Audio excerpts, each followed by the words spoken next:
it's Dr. Tofai. Welcome to HerniaTalk Live, our weekly Q&A. My name is Dr. Shirin Tofai. I am your hernia and laparoscopic surgery specialist. Thanks to everyone who's joining me now via either Zoom or as a Facebook Live at Dr. Tofai. And as you know, many of you also follow everything I do on my other platforms on Instagram and specifically Twitter or X at HerniaTalk. So I wanted to tell you that I do listen to all of the feedback you give me, and I read all your comments.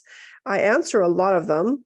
One thing that has come up a couple times is that you wanted me to specifically discuss surgical techniques, which I thought was very interesting because when we go to surgical meetings or when we have our own Facebook groups among surgeons, we talk about surgical techniques and we debate them, and every surgeon has like their own idea of what's better, what's not, and how they do things. And, you know, it's a lot of anatomy and a lot of like really surgical topics that are not lay person type. So I don't usually talk about surgical techniques at like a granular anatomical sense when I'm on platforms like this, which are really aimed at patients, because I just feel like it's too technical, or maybe it's too boring. I don't know. But interestingly, I'm getting people requesting it. And if you go on HerniaTalk.com and you join some of the discussion, patients are actually discussing a lot about surgical technique. It's pretty crazy. They're asking questions about like what layers and what sutures, and Schuldeis is 4 layers, but some people do 2 layers. And what about the stainless steel, and then like laparoscopic surgeries and the type of mesh and where the mesh is placed and the quality of the mesh and all these things. So it's super interesting to me because I never thought that would be something patients would be talking about. But I feel the more transparent we are, the more opportunities there are for people to discuss and read and go on social media and encyclopedias and so on, the more it seems likely that there may be certain questions. So when we don't have guests and there's no topic where I'm like desperate to talk to you guys about, I will start sprinkling in discussions about surgical techniques. And feel free to send in questions, ask me questions, whatever you want, to specifically address your questions about surgical technique, and I'll try and answer them during these live sessions. So that's kind of where I'm at today, and I want to say that that's what we're going to be discussing. I thought we'll start our very first episode with regard to surgical techniques review will be TEP versus TAPP. And, I do this because even my own residents sometimes get TEP and TAPP wrong. I go to meetings and they misspell TEP or TAPP. So TEP is spelled TEP with 1 P, and TAPP is spelled TAPP with 2 Ps. And the reason for this is TEP is TEP, totally extraperitoneal. That means the approach for the hernia never involves going inside the belly where the intestines are. It's always extraperitoneal, so on the outside of the peritoneum. And the peritoneum is that sac that holds all the bowels together. TAPP is the reverse. It's transabdominal preperitoneal, TAPP, transabdominal preperitoneal. So it's not extraperitoneal, EP, it's preperitoneal, PP, which means you're in the abdomen looking at intestines first, like any other operation. So it's the same approach for gallbladder surgery, appendix surgery, what's another common one? Gynecologic operations, colon cancer. All of those operations are done intraperitoneally, and then they go extraperitoneal or preperitoneal. So that's where the PP comes from. So it's a little bit easier to start where most surgeons are very comfortable being, which is in the abdomen, and then find the plane towards the hernia outside the abdomen, then starting outside and knowing your way around the anatomy. Now, TEP and TAPP used to be techniques specifically for inguinal hernias. And I was trained in the TEP approach. With robotics, it's almost always TAPP. And so that's usually how it's always been for inguinal hernias. However, most people who were trained in a laparoscopic approach found TAPP, T-A-P-P, the more traditional anatomy, to be easier. And the anatomy is easier because it's a more familiar way, because it's the same approach as any other surgical operation in the abdomen when you first get in there. So TAPP, T-A-P-P, is more common. Now that we're doing more robotic surgery, it's almost always TAPP for inguinal hernias, but also for laparoscopic, it's always been more common to do TAPP, T-A-P-P than TEP, T-E-P. So why does it matter? Why it matters is well, okay, in the grand scheme of things, it doesn't matter. That's the short answer. In fact, one of my friends texted me like, why are we debating TEP versus TAPP already? Because that's been one and done. So if you talk to the greater bulk of surgeons, they're like, we don't care. TEP and TAPP, it's the same operation at the end point. It's just each has its own certain amount of risks. So for example, TAPP, because you go in the abdomen to begin with, has the risk of causing any injury in the abdomen, like any other operation. So just by going in for hernia surgery using TAPP, also if you go for gallbladder surgery, colon surgery, gynecology, appendix surgery, because you're working in the same community as other intestines, you may risk injuring those intestines, accidentally. So that is the main risk with TAPP that a lot of people don't like. The other risk with TAPP is once you're in the abdomen, now you have to go outside that layer, one layer more superficial, which is the extraperitoneal space. And so you have to cut the peritoneum to get there. And so there are risks in doing that because once you cut it, then you have to close it. And sometimes you don't close it very well, or that closure falls apart, or some surgeons don't have the skill to close it very well. And you can get a hernia from that closure, or the active closure may cause adhesions or stickiness of intestines to it. So the two main drawbacks for TAPP is intestinal injury or some type of either obstruction or herniation through that cut you have to make for the peritoneum. Now, that is a very low risk. Almost everyone who does TAPP has learned how to do it, understands this is a risk, and they don't have such complications. So that complication of bowel injury or obstruction after closing that peritoneum layer that you have to cut to get to it is minuscule. It's like a fraction of 1%. So it's not a reason to consider TEP over TAPP. Why do I like doing TEP? Well, first of all, it has less steps, I believe. So in approaching, you don't have to go in the abdomen, then go out the abdomen again. You just always stay extraperitoneal, so outside the abdominal contents. And to me, that's great because once you're done with the hernia repair, you don't have that extra step of closing the peritoneal fold. And I think, but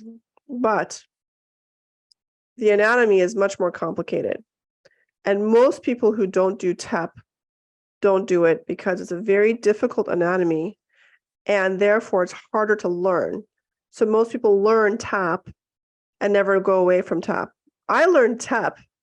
So, I'm actually very glad that I did by one of the private practice doctors that used to teach at UCLA, great surgeon. He then moved up north.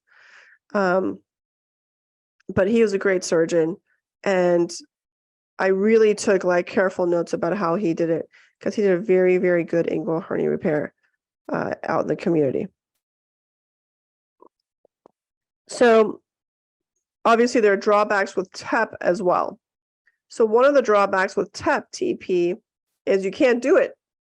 There's scar tissue in that space because another surgeon's been there. How? Well, C-section destroys that space. Any open surgery, like open prostate surgery, open appendix surgery, open colon surgery, anything in the lower abdomen that has a scar can complicate a TEP approach because the plane you have to go into is already obliterated. Here's a question. Does a hernia location determine which to use? No. For inguinal, no. So for inguinals, whether it's a indirect, direct, femoral, or obturator hernia, you can do a TEP or a TAPP for any of those hernias. And I'm going to switch over to abdominal hernias shortly. But going back to the drawbacks of TEP, one is it's more difficult to learn, and the anatomy is trickier. Once you've mastered that, the other one is you have to still know how to do a TAPP, because if you can't do a TEP, you have to convert to a TAPP. So why can't you do a TEP? Mostly because of scar tissue. Sometimes really, really large hernias are harder to do TEP, and you have to do those TAPP. And then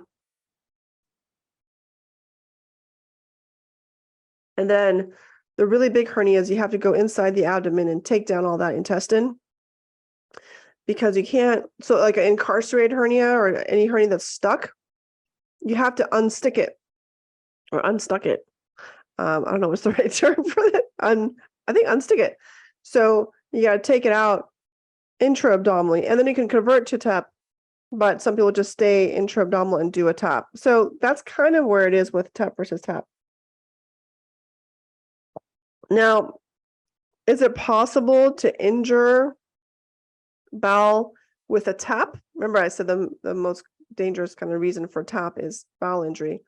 The answer is yes, much less common, but recently we heard of a situation, which is a devastating situation, but this patient, it's a very interesting situation. So the patient had diverticulitis. The patient had diverticulitis, and that is an inflammation of the colon, the large intestine, down in the pelvis. And because of that inflammation, there's a lot of scarring on the inside. Now, if you go in and you do a TAPP, TEP, you don't see any scarring because it's all away from the intestines. So you're actually not aware that there's any scarring on the inside. That's usually not a problem. That's actually one of the reasons to do TEP. You don't want to deal with prior operations and dealing with intestinal adhesions and so on. But what happens is, in this patient, very, very uncommon, by the way, but good for you to know, because all operations have risks. This patient had a perfectly good standard TEP operation. So they stayed away from the abdomen. They reduced the hernia. The surgeon put the mesh in, finished the operation, not really knowing or appreciating that the patient had diverticulitis in the past, never needed surgery for it, but all that scarring and inflammation was there. So when the hernia was reduced, maybe there was some tearing, I'm not sure, but the bowel on the other side that the surgeon couldn't see was injured as part of the hernia reduction, because the hernia and the scar tissue from the diverticulitis, from the large colon, the large intestine were linked. And what happened? Several days later, the patient started having stool coming out of his wound. Horrible, horrible, horrible complication. Requires open surgery, colostomy, potentially, colon resection, and all these things. So one of the problems with TEP that a lot of people don't like is because it is somewhat blind from knowing what's going on inside the abdomen. I like it because I think it's a very delicate operation compared to TAPP. And the only reason why I don't do well, let me rephrase this. One of the reasons why I don't like robotic inguinal hernia pairs for routine hernias is because it's usually done TAPP, and I just think TEP is a better repair. But there's absolutely no evidence to show that either one is any better for inguinal hernia pairs, and we believe the surgeon should do whatever operation they do best. And usually that's a TAPP repair. All right.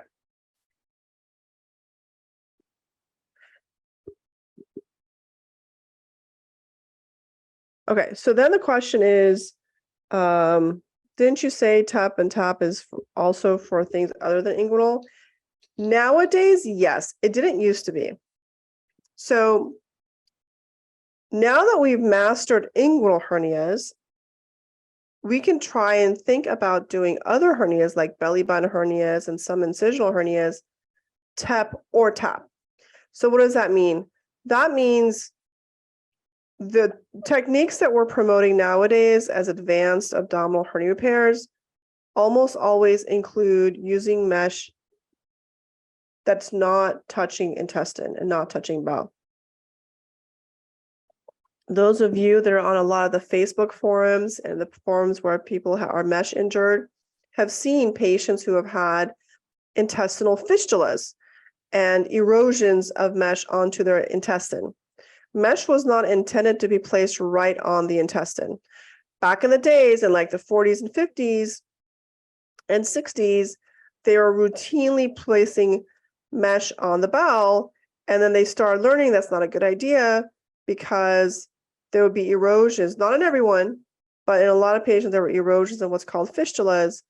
So then in the 70s and 80s, they started coming up with techniques to coat the meshes so that the mesh is not directly on the intestine. There's like a layer, what we call a barrier, that prevents the small intestine or the colon from touching the mesh directly and therefore eroding. And now we're saying, well, you know what? Let's come up with better techniques that can be done laparoscopically or robotically that prevent the mesh from being against bowel altogether. And that's where the TEP and TAPP approaches have advanced to. So in the future, we'll talk about surgical techniques for ventral hernias, specifically the IPOM, IPOM. That was the very first, both inguinal and abdominal hernia repair done laparoscopically was IPOM repair, because we didn't have the skills to do it any other way. And so there was a lot of mesh being placed inside the abdomen. Nowadays, we still do IPOM, but it depends on the patient and the risk-benefit ratio, because TEP and TAPP repairs are a little bit more, require a little bit more skill and more time and potentially more resources. And so laparoscopically or robotically, you can do a TEP or TAPP. So the TEP is, again, you enter the abdomen all the way to, but not including the peritoneum. So you're always outside of the bowel area. And then the TAPP is you start inside the abdomen with the camera, and then you open up the peritoneum and fall into that extra peritoneal space. And both of those are really good repairs. It depends on the quality of the patient, their obesity, and the size of the quality of the patient's tissues. Obesity, the size of the hernia, the skill of the surgeon, and what prior surgery they've had. So when we talk about, doing a hernia repair, there's so many techniques. And for the abdominal wall, there's so many techniques for 1 centimeter versus 2 centimeter versus 4 centimeter wide hernias versus 6 centimeter wide hernias versus 10 centimeter wide hernias. So depending on where the location is, maybe if it's the upper abdomen towards the kind of chest, that's a different technique. If it's belly button area, different technique. Flank hernias, we use a different technique, and so on. But the consensus is, if you can, and if the patient is healthy enough to undergo a more complicated operation, then a TEP or TAPP repair where the mesh required for that hernia repair does not see bowel ever is a preferred technique than putting any mesh inside the abdomen where it sees the intestine. And that's kind of where we're at. There was someone on, I think it was on YouTube that messaged me, and they had intestinal obstructions or adhesions from that exact problem, mesh inside the abdomen. And then they said they had multiple operations for that and were told just to have the mesh removed. Let me tell you this, once the mesh is placed, that is the highest level of inflammation that is afforded by the mesh against the patient's abdominal abdomen. And that's where things start sticking to it, usually muscle and the repair. However, once that 3 to 6 weeks of inflammation is gone, you don't get recurrent scar tissue from the mesh. You can get recurrent scar tissue from any other inflammatory process, such as trauma or another operation. But specifically, they were told they need their mesh removed because it keeps causing scar tissue. Completely wrong. Like, that makes no sense to me, because mesh doesn't cause scar tissue after the initial implantation time. So people are giving this person, it seems to me, wrong information. I'd like to know more. So I invited her to kind of approach my office for a consultation for us to figure it out, because it doesn't make sense what she's being told. So either she's being told something wrong, or I'm hearing kind of a wrong interpretation of what she's being told. So, okay, some questions for you guys. Can you discuss some patient cases or situations where robotic surgery, which I believe requires TAPP approach with entry into the peritoneum, would be advantageous, and why? How would you use a robotic technology to achieve your surgical goals and outcomes and improve outcomes? Okay, really good question. So it's kind of a two-part question. One is, like, what's the pros and cons of robotics as opposed to other approaches anyway? And then second is understanding the pros and cons of robotics. In what situations would you, Dr. Tofai, specifically prefer a robotic approach for the TAPP? So I'm going to just focus on inguinal hernias. So robotic technology is basically the same as laparoscopic from the way what the abdomen sees. The abdomen sees a bunch of holes. Robotics are about 8 millimeter holes currently. Maybe in the future they'll get smaller. With laparoscopic, usually they're 5 or 3 millimeter holes, and sometimes 10 millimeter holes or 12 millimeter holes, but robotics is usually 8. So that's one main difference from laparoscopy. It still requires general anesthesia. It still requires insufflating your abdomen with gas, which is carbon dioxide, to allow for working space in the area. And it still requires a skilled surgeon on the other end to move the arms. So it's not like the arms, like the robot does anything. Maybe in the future, but right now, no. I may be out of a job in the future with robots doing surgery, but I'll still repair all the complications. So there, robot. Okay, so what's different with robotic technology is, though functionally the abdomen sees it as the same as laparoscopic for the reasons I just explained, mechanically it's like doing open surgery. So the instruments all move like the fingers, hands, and wrist would move, as opposed to laparoscopy, which we're dealing with like chopsticks. And so you can do a much more delicate operation and do more operations that you're probably comfortable doing open surgery. And so surgeons who are not comfortable doing things laparoscopically because it's got some advanced skills find robotic surgery very easy compared to laparoscopy. I found robotic surgery much easier than laparoscopic. I still like laparoscopic, so I haven't given it up, because I think it's a daintier operation for certain situations. So therefore, more surgeons are providing minimally invasive surgery, which includes laparoscopic or robotic surgery, as opposed to open surgery, because of the robotic technology that's available to them, whereas before they would have done everything open. So that's the beauty of robotic technology, is it's advanced the ability to provide less invasive surgery. And it's only less invasive at the abdominal wall scar issue. Inside is very similar surgery to open surgery, but you get less scar tissue, less wound complications, less surgical scars, and less surgical infections. So that's always good. Why do I use robotic surgery? So I feel that robotic surgery allows me to do things that are very difficult to do laparoscopically, and yet still do it kind of minimally invasively. So for example, mesh removal. I used to do mesh removal laparoscopically. Now I do it robotically. We actually published our results of doing laparoscopic mesh removal versus robotic mesh removal. The outcomes were the same. The patient still did very well. The blood loss was a little bit higher with the blood loss is a little bit higher with the laparoscopic approach, and the ability to not injure vessels was better with the robot, but the patient still did just the same. So if there's any reason why I can't use a robot, I can still do the mesh removal laparoscopically, but my preference is robotic technology.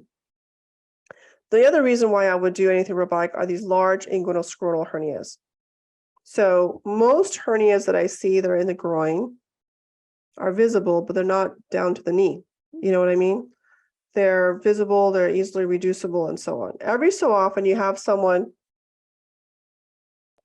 who has what we call inguinal scrotal hernias. So the hernia falls out of the hernia, marches its way down all the way to the scrotum, and it's a big mass. You can see it through their pants. It's very discomforting. Some of those can be returned back inside the abdomen, some of them not. There's just so much content in there.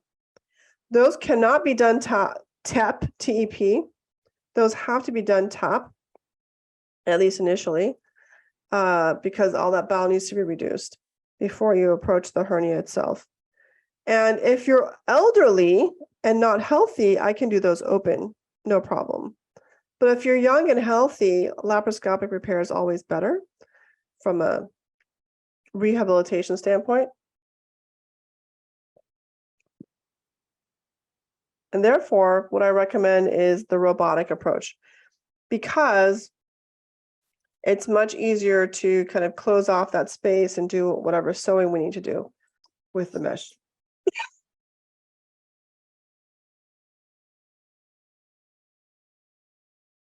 Got the coughs today. Not sure why. It's a really hot, kind of desert-like weather lately, which is weird because we just had a hurricane last week. But we have really dry weather and it's hot. It's like over 100 degrees. I think that combination is making my throat really dry. Anyway, so that's the second reason, which would be large inguinal scrotal hernias. And the third would be large direct hernias.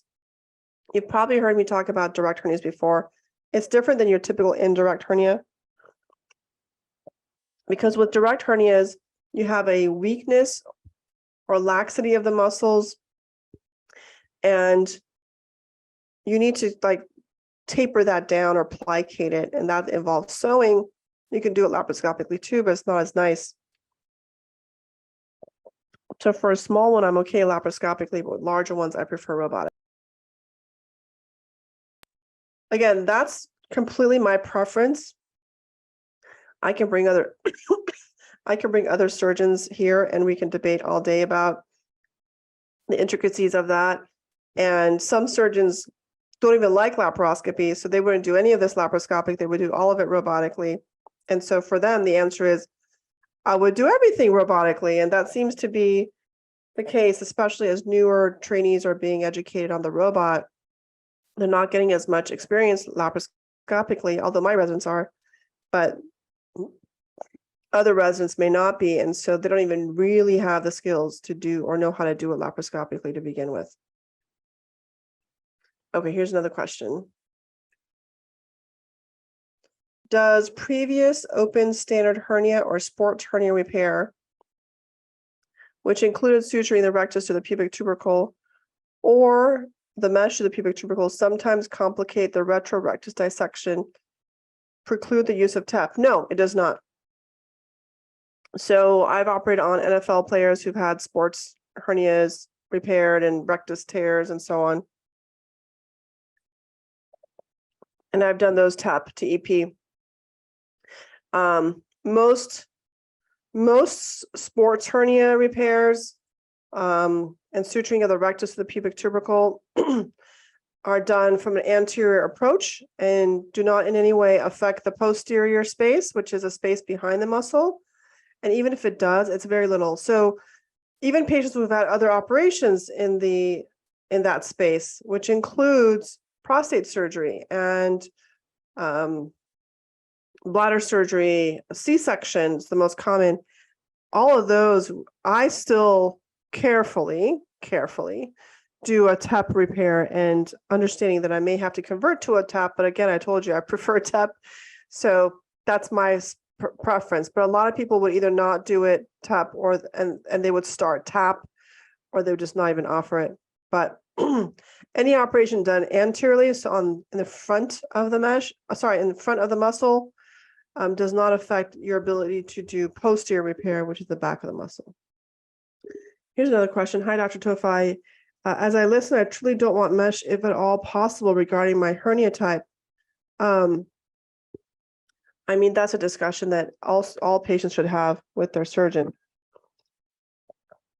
If it's possible to do a non-mesh repair and the risks of it are reasonable, or the outcomes of it are reasonable, it's never better. Remember that. From a hernia recurrence rate, it's never better, but it's reasonably the same. Or maybe outcomes related to mesh reaction, or let's say chronic pain may be lower in some patients. That's reasonable. Those are all options for non-mesh repairs. But when we say TEP or TAP, it's always a mesh-based approach, because the P part, the EP or the APP part, that part refers to where the mesh goes. And it's always extraperitoneal, or what we call preperitoneal, which is basically the same thing. Another question, are there problems healing from the retrorectus dissection in TEP, such as weakening of the rectus muscle or worsening of a diastasis recti? No, it doesn't have anything to do with healing of the muscles, or definitely has nothing to do with diastasis recti. So there are some other questions that were really great that were also submitted prior to today. What are the factors that affect your choice of technique between TEP and TAPP? So I kind of already answered that. My preference is TAP. Some people may always do TAP. I would say, though, in patients that have severe inflammatory bowel disease, like Crohn's disease, I would not do TAP, because you never want to be looking at that bowel. Just Crohn's patients, their bowel has a mind of their own, and any bit of irritation of that bowel may cause an outbreak. And so what I recommend is, if you have Crohn's disease, just everything needs to be extraperitoneal always. Don't even try and go intraperitoneal for anything. So that means TEP, TAP. Here's another question. What happens if you get your hernia repaired and lose 20 pounds? Does it affect the repair? It doesn't. It's actually great if you do lose weight. The hernia repair is not affected by weight loss. It probably will be less tension on the repair, and therefore better long-term outcomes, such as better lower risk of recurrence. Meshes do shrink themselves 10 to 25, in some cases 40%, depending on the mesh. So losing weight is always a good thing.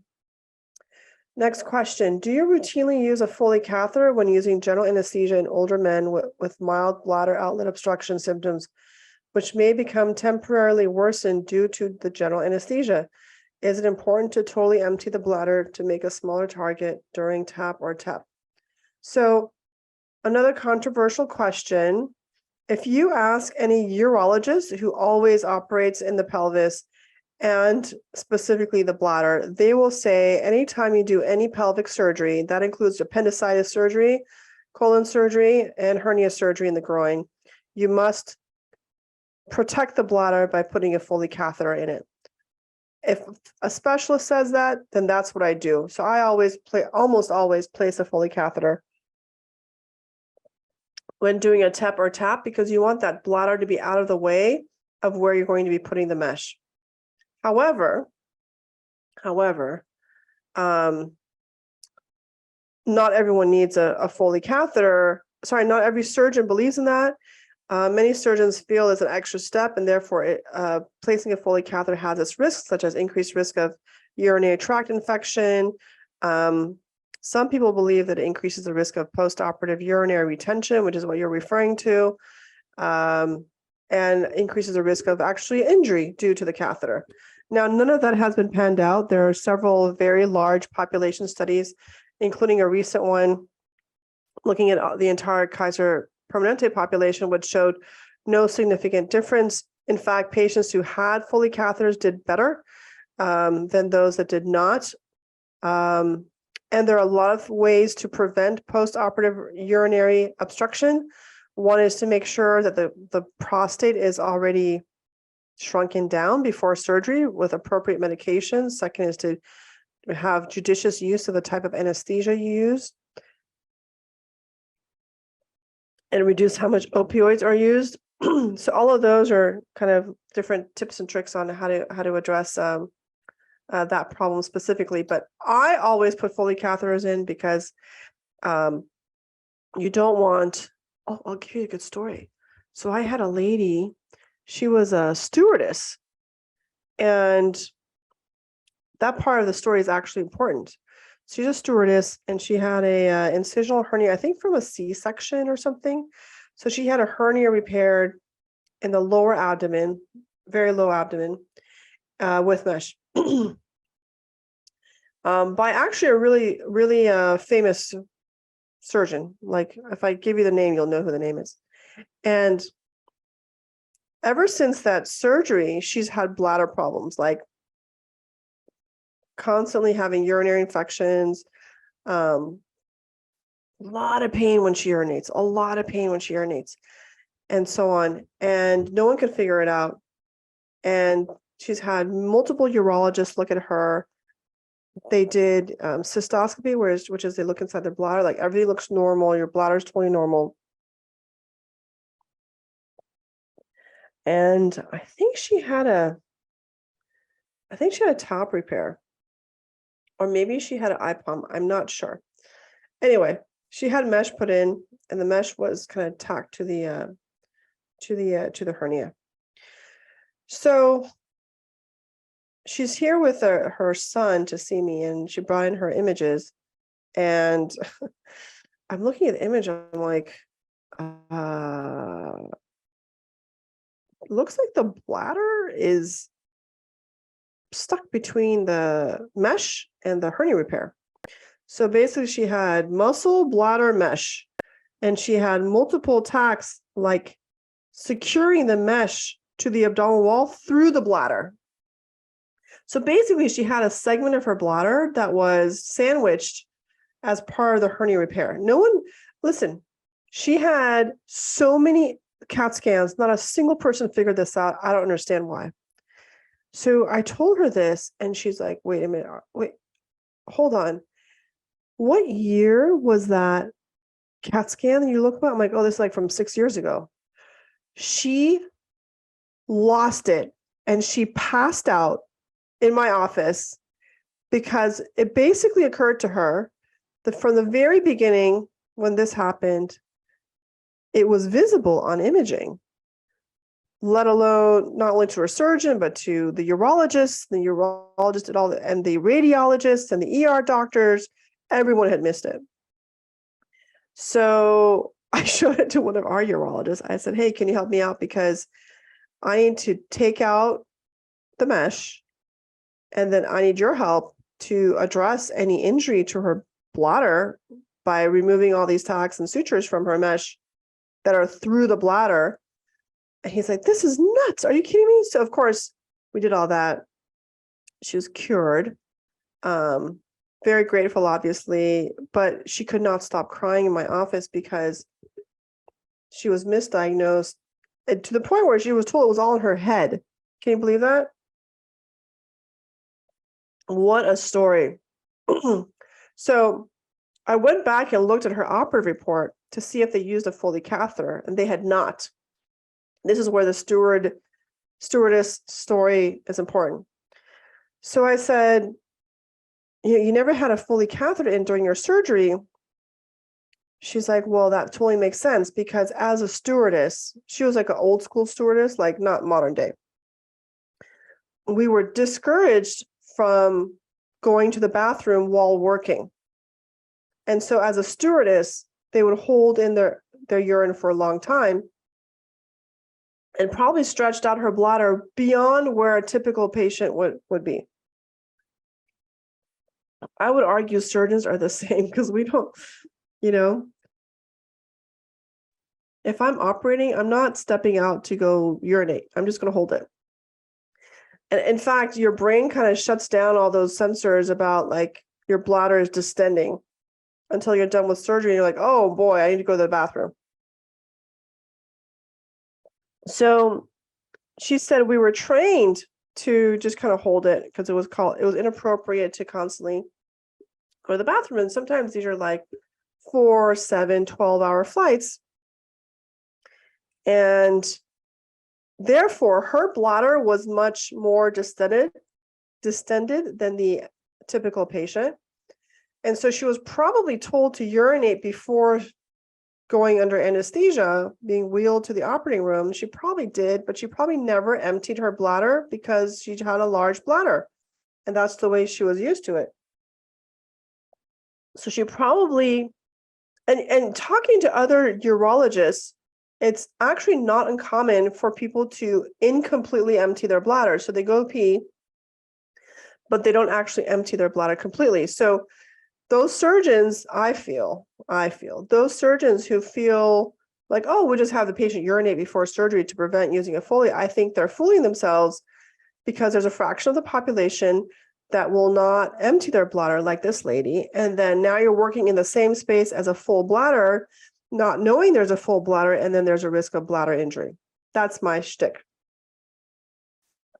Now, is that malpractice? No, it's considered standard. Are there risks with any operation? Yeah. Can you argue, well, that's a small population, but there's also the risk of all these other complications from Foley catheter? Yes. But I choose not to have bladder injury, and instead, I leave a Foley catheter in place. It is an extra step, though. Okay, more questions. Can both TEP and TAPP be used for bilateral? Yes. So you can have a left or a right or a bilateral TEP or a TAPP. That part doesn't matter. Who generally places a Foley catheter? Oh, good question. Highly variable. It's usually the nurse. It can be the surgeon, and it can be someone that works under the surgeon, either a resident or even a medical student who is learning how to place it. The residents should know how to place it, but a medical student would be learning how to place it. They're kind of taught on like models, and then they do it in a human being. So it's actually a nice time for people to learn, because the patient's completely under, they don't feel anything. It's a safe enough procedure to be done. It's low stress time for the medical student, and so medical students can learn to safely perform a Foley catheter in teaching institutions.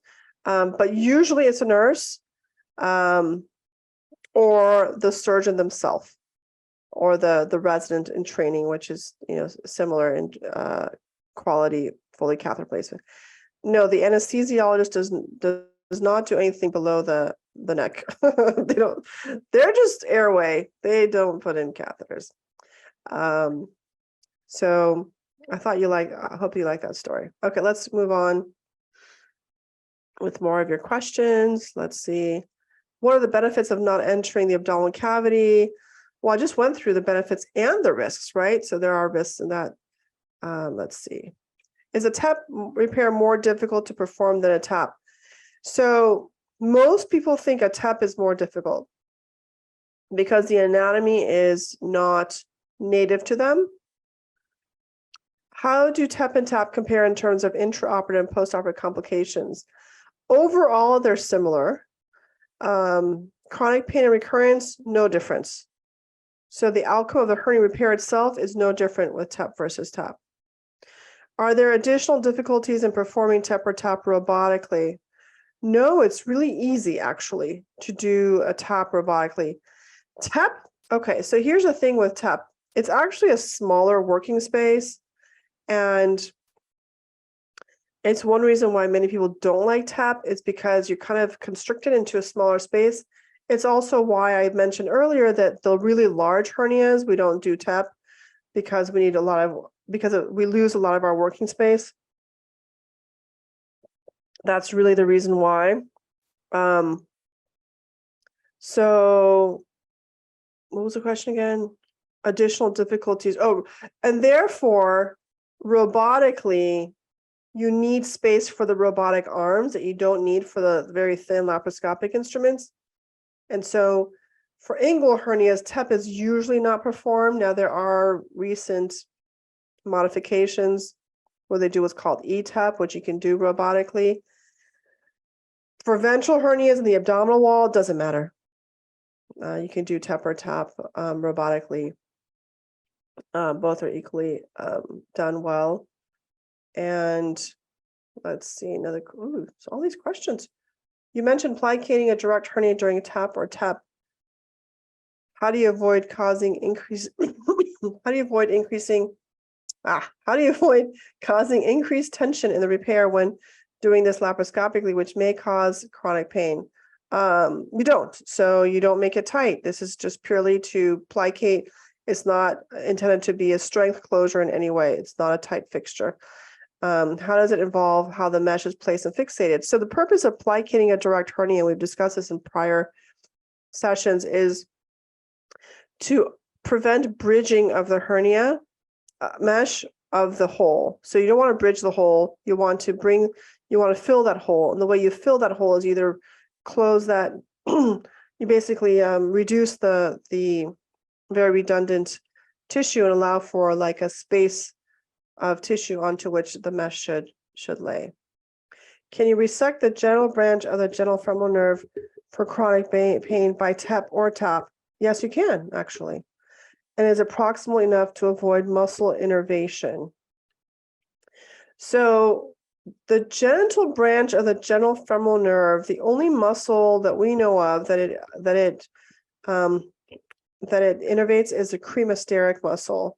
And most people who have the genital nerve cut do not have cremasteric muscle effects. In other words, the cremasteric muscle holds a testicle up and down. They tend not to lose that. It's uncommon, but anytime you do a posterior approach, actually any genital nerve branch cutting, but mostly the posterior approach, you can get muscle denervation. So it's just a risk of that operation. But yes, it can be, those nerves, any of those nerves can be cut laparoscopically or robotically, TEP or TAPP. We just don't recommend that it be done for the ilioinguinal or iliohypogastric nerves, but perfectly okay for most genital nerve branches. Okay, let's see. Is there a difference in the layer where the mesh is placed between TEP and TAPP? No, technically, maybe. There are two layers of peritoneum, and I think many people who do TAPP, T-A-P-P, tend to go too thin and not deep enough, whereas with TEP, you are in the right space. But effectively, it's the same space. Is the mesh closer to the intestines in either one of those techniques? Usually not. It should be very similar. It's possible that some people go very thin on their TAPP, TAPP plane, and therefore it's actually thinner and closer to the intestines, but it shouldn't be. Oh, here's a question on MII, mesh implant illness, which is a subset of ASIA. So for a mesh implant illness or ASIA patient, what technique would you choose to implant a biologic or hybrid mesh to treat a recurrence occurring sometime after mesh removal? Honestly, it doesn't matter. There's no specific technique that makes putting in some type of biologic or hybrid mesh in a preferred space for people with mesh implant illness or ASIA. Can you avoid denervating the femoral nerve? Femoral nerve. Oh, maybe the femoral nerve branch of the genitofemoral nerve with the retroperitoneal genitofemoral nerve neurectomy. You can. Okay, here's some anatomy. The nerve is called the genitofemoral nerve because it then branches into the genital and the femoral branches of the genitofemoral nerve. So if you can identify the branches of the genitofemoral nerve and only cut the genital branch, yes, you can do that in the retroperitoneal space. Not everyone branches visibly. That's the key. Not everyone branches visibly, and therefore you can't always only cut the genital branch when you're in the retroperitoneal space. I hope that's helpful. Let's see here. Last couple questions.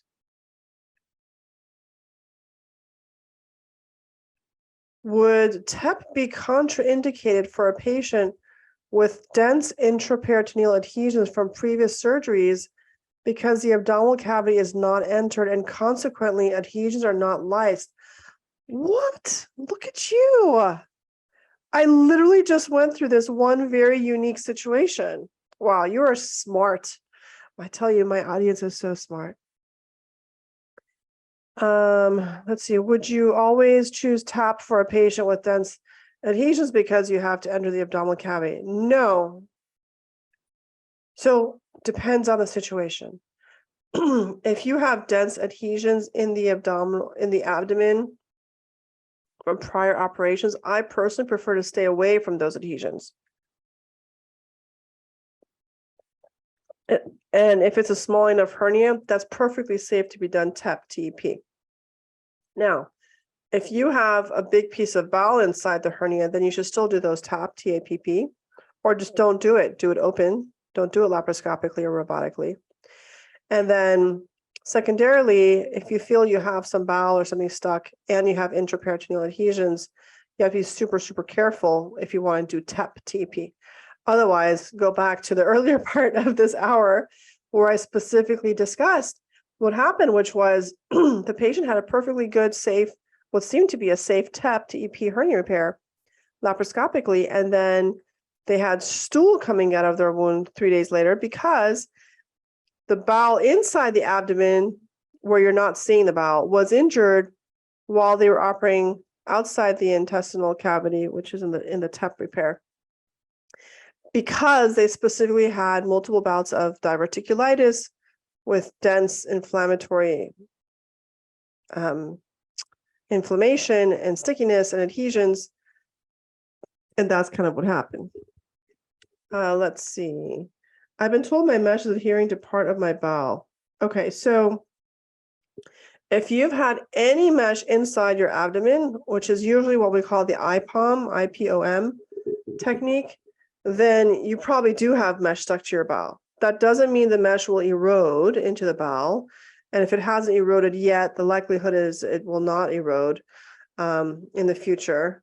And your surgeon, and thank you, your surgeon we'll have to be aware of that fact. Now, anytime we operate, we try to get prior records and imaging to try and figure out what's been done before and specifically identify where the mesh is and where the bowels are. In fact, I'm giving a talk in Boston. Is it Boston? No, Austin, Texas, at the American Hernia Society, where I'm showing images where the surgeon really should look at the images themselves to help predict what complications may be out there to prevent it. And one of them is to look at the intestines on the images and look at the meshes and see where there are areas where it's very close. So if you have fat between the bowel and the mesh, then the mesh is, it's a safe operation. If you have bowel stuck to the mesh on imaging, you may have to be wary that there's actually a physical communication between those two. And therefore, when you go in there for surgery, be aware that you have to address that adhesion so you don't accidentally injure the bowel. A surgeon that's skilled should always be aware of that anyway. The more skill and experience you have, the more you're aware of all these things you have to be careful of. On that note, since we're talking about surgical technique, I want to make a comment. If any of you are on HerniaTalk.com, you've noticed that there's been a shift in discussion towards the minutia of surgical techniques. I mean, these are minutiae that a good surgical, like hernia surgeon specialist, knows about. We know about the layers and the nerves and the suture choices and the incision and when to use what. We don't really expect patients to know all that. In fact, the more you try to learn all that, I think, as a patient, it's going to drive you nuts because you will start to learn how intricate surgery is, why it takes minimum 5 years up to 8 years of training after medical school to even get licensed and boarded in surgery, plus years after that to learn, to gain the experience.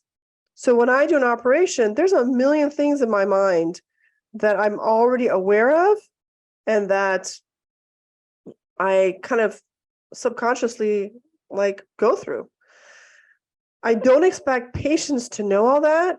And I feel that there are certain patients that are trying to learn all that and it's driving them nuts because it's overwhelming how many details there are. I'll give you an example. I don't know computers very well any more than here's my Apple computer and I know how to run the programs. But if you ask me to build an Apple computer right now, I absolutely cannot do it.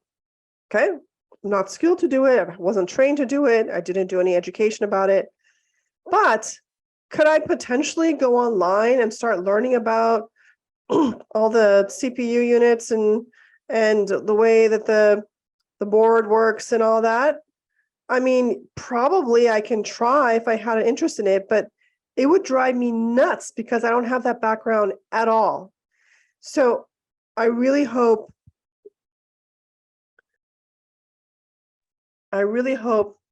that instead of patients trying to learn surgery and become a surgeon, that they should do their research enough to understand, do I need surgery? Do I not need surgery? What are their options out there? Laparoscopic, robotic, open, mesh, whatever.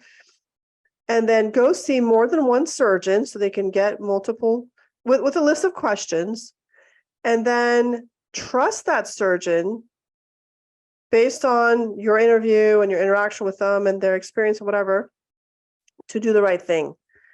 Because you can't fake being a surgeon.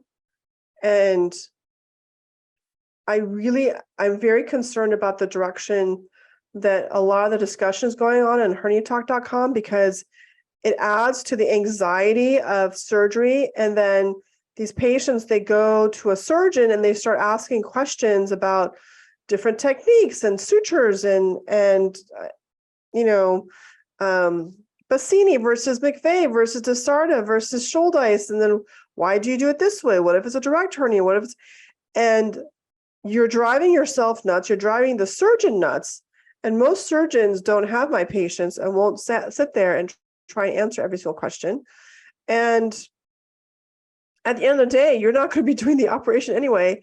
And you have zero control over what happens during surgery because you're going to be under anesthesia. So find a surgeon that you trust and then just move forward, because that's the only way to do it. And that's kind of my departing message, because I kind of don't like the very negative direction some of the discussions going on these forums, because it's freaking everyone out, and I think it's not right. On that note, I have a very lovely guest next week. It's going to be an international hernia surgeon, so it'll be midday, not evening, so to accommodate for their awake hours. And I have a whole slew of great guests now that the summer's over that are available to all of you, and we'll be answering their questions. We'll be answering your questions together, and I look forward to it. Please subscribe to my YouTube channel at HerniaTalk. All of these episodes are archived on it. And I think I told you we're a podcast now. So you can also listen to this in your car, for example, as a podcast. So subscribe to that as well. And I'll see you all next week. See you, everyone.